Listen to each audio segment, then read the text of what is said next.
نفسهای تو یعنی شکر بد تو یعنی زهر و تو با هر قدم امشب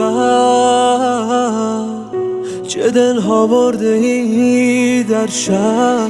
تو هوا نیستی اما چه کردی با من آدم که دیوان شبیه من نمیبینم در این عالم. خیال دیدنت امشب منو شفته تر کردم، دلم جز تو نمیخواهم، دلم با دیگران سردم. شبی در خواب دیدم که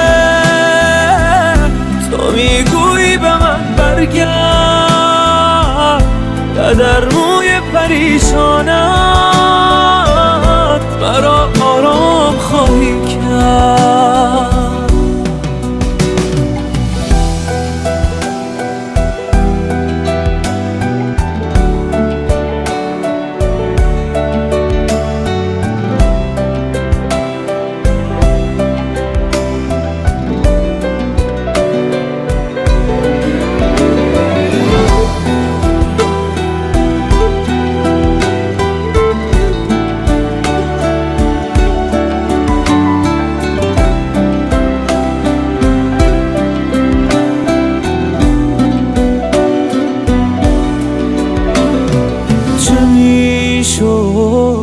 لحظه ای کوتاه گل زیبای من باشی و قبل از رفتن از دنیا دمی دنیای من باشی.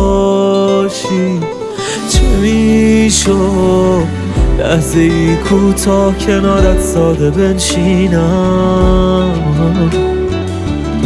به هر سو چشمی دوزم کسی جز تو نمیبینم.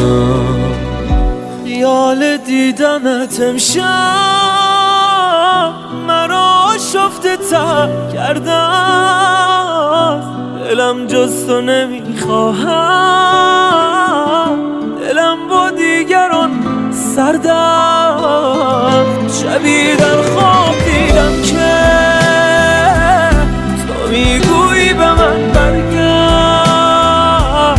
و در موی پریشانت مرا آرام خواهی کرد. رضا طاهر.